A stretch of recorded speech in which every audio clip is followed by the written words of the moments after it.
بسم الله الرحمن الرحیم. السلام علیکم و رحمت الله و برکاته. عزیزان، امروز همراه شما درباره قضاهای گذشته یا نماز قضا صحبت میکنیم. آن هم درباره چگونه خواندن نمازهای قضا و کی خواندن آن و سخن علما در این باره چی هست. برای اینکه خواهران زیاد در این باره میپرسند که قضاهای گذشته رو چخیل خوانیم، بعضی ها میگن عموما قضای گذشته رو نخوان، این گونه نماز وجود ندارد، گویا پیامبر در عمرشون قضا نخواندند.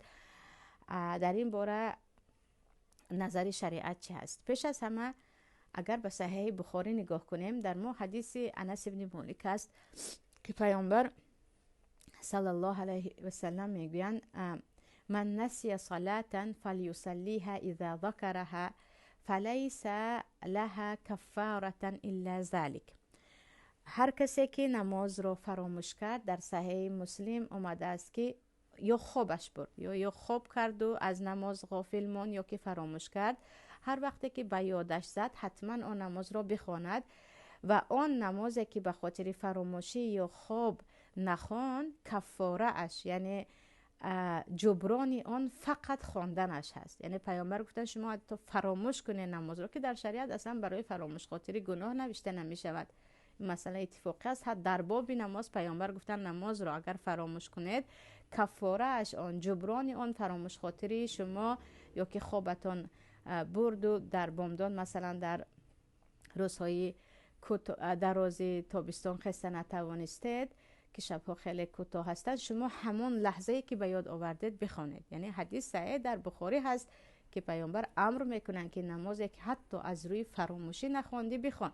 و این چنین حدیث در باز بخاری هست که پیامبر وقتی همراه صحابه ها رضی الله عنهم از جنگ خیبر برمیگشتند، نصفه شب کمی با هم میمانند و دیگر بامداد در وقت بامداد بیدار شده نمیتوانند. اگرچه حضرت بلال میگن من شما را بیدار میکنم، ولی حضرت بلال هم در خواب میمانند و وقتی فقط با شعاع آفتاب از خواب همگی بیدار میشوند. و پیامبر صلی الله علیه و سلم به حضرت بلال میگویند بعد از آفتاب کلا طلوع کردن از آن قامت گو و نماز بامداد همون همگی قضا کرده رو حتی با جماعت میخوانند. پیامبر با جماعت میخوانند.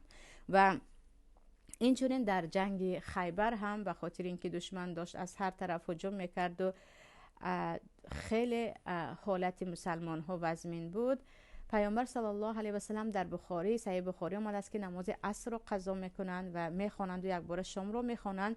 در سنن ترمذی آمده است که حتی 4 نماز همان روزه رو قضا میکنند. 4 نماز رو یا گفتیم با هم میخوانند، نماز پیشین و نماز عصر و نماز شام گفتن که بعضی علما میگن نه 4 نماز نبود، 3 نماز قضا شده، با 4م نماز همش خوانده شد.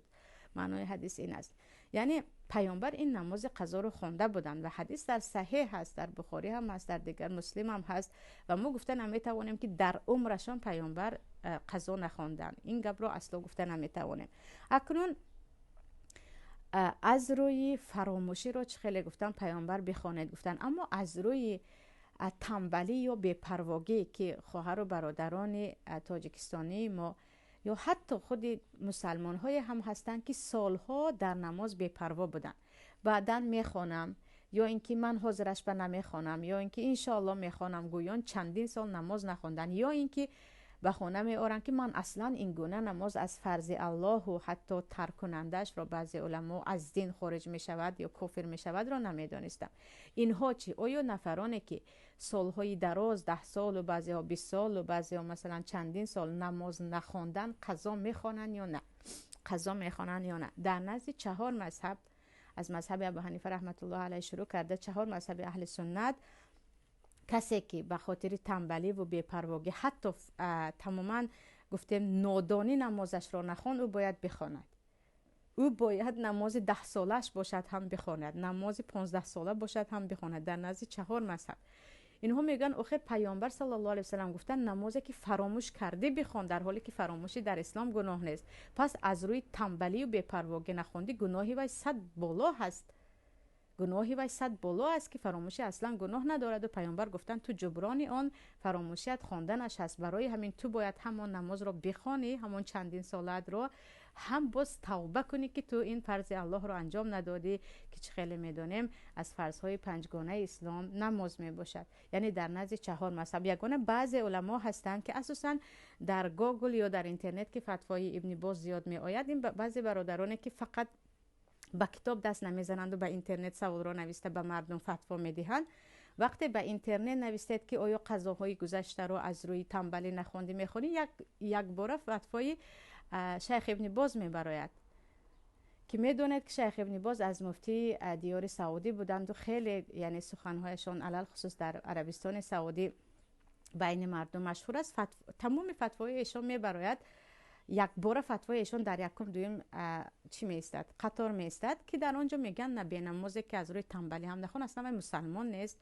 تو که مسلمان نبودی نمازهای قضاییت اصلا به تو فرض نبود، تو اصلا مسلمان نبودی، کافر بودی. که این سخنی 2-3 عالم است عزیزان که از جمله فتوای ابن باز هم در اینجا هست که میدونیم بعضی علما با اجتهاد خود اگرچه اجتهادشان خطا باشد یا خلاف جمهور علما باشد انشالله یعنی مشهور هستند و ما آنها رو یعنی چی نداریم، هم تا این اندازه جرأت هم نداریم و تا این اندازه بی‌آداب هم نیستیم که بگیم این انسان خطاکار است. نه، هر علمای در جای خودش فتواهایی دارد که خلاف دیگر حدیث ها یا خلاف دیگر جمهور علما هست و متاسفانه همین فتوای ابن باز یا بعضی از علمای دیگر رو گرفته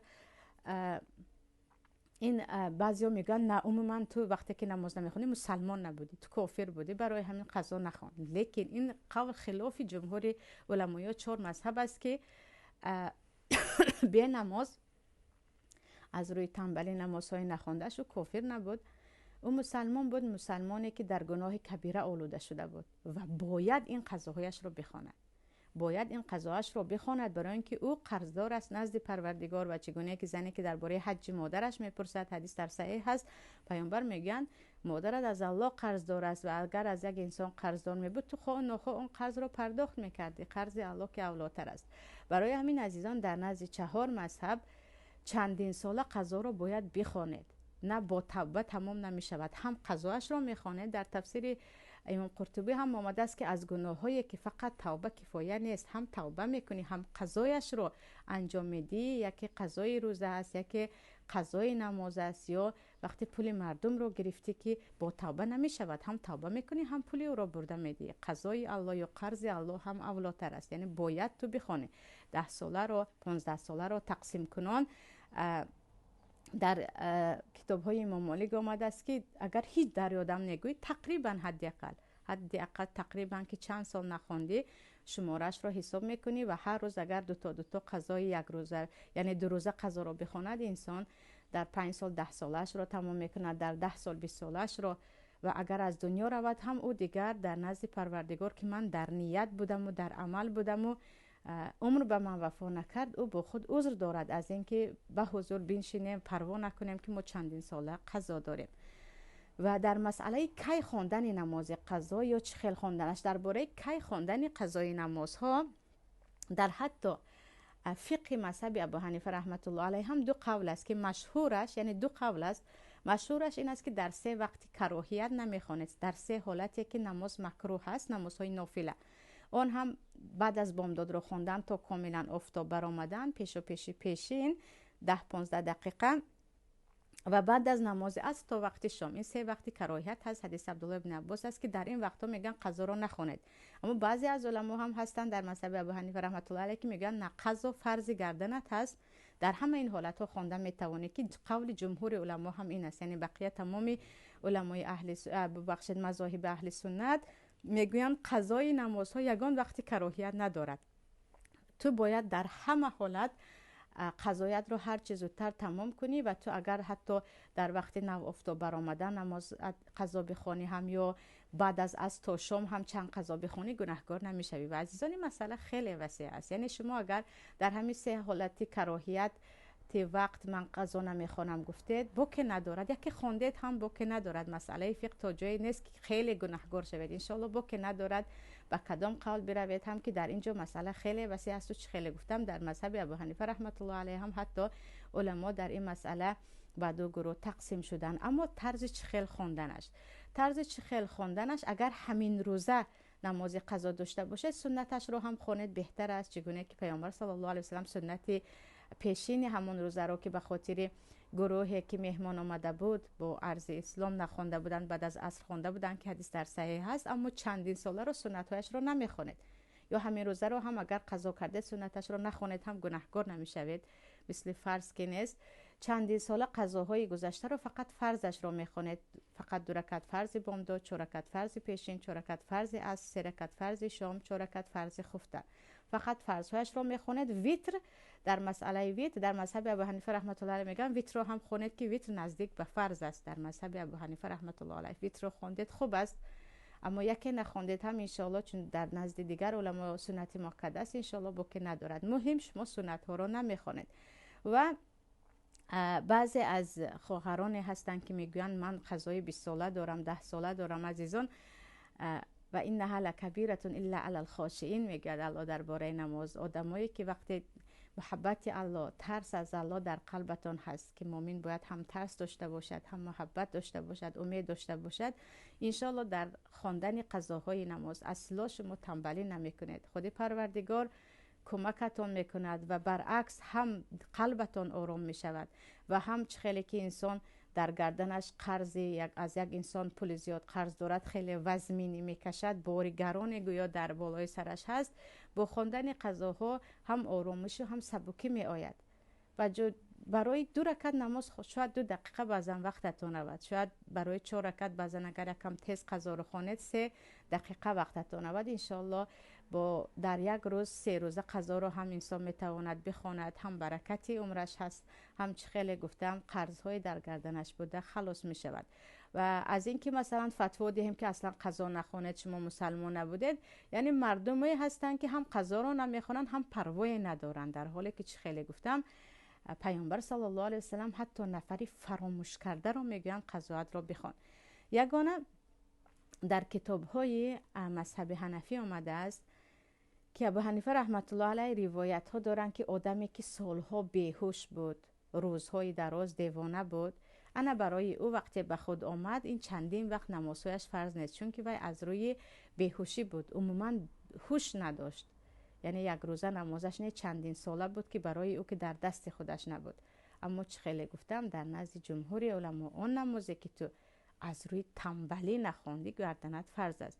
اما درباره اینکه فضیلت نماز و درباره حکم به نماز من پیشتر یک صحبت داشته باشم که در آنجا باز مفصلتر درباره نمازها گفته بودیم. پروردگار برای ما توفیق عبادتش را بدهد که به خاطر کار دنیا و به خاطر مشغولیت های دنیا یگان نمازمان را قضا نکنیم، چون قضا کردن نماز الکی براءت ذمه پروردگار است. همون روز به حال من پروردگار ما را میگذارد، مگر اینکه نادرا بعضی می شود که حتی پیامبر چه خیلی حدیث در صحیح هست بعضن 1 بار یا 2 بار نماز را قضا کرده بودن، در عمر 1 بار 2 بار شدن چیزی دیگر، اما عادتی نمازها را قضا کرده رفتن، این الکی قدم به گناه کبیر است و بی‌پرواگی و ضایع کردن نماز است که سبحان الله فویل للمصلین الذین هم عن صلاتهم ساهون. به اینجا داخل می شویم که وای بر حال نمازگزارانی که در نمازهای خود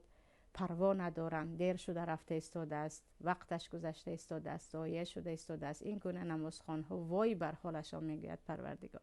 این بود صحبت من عزیزان. سلام علیکم و رحمت الله و برکاته.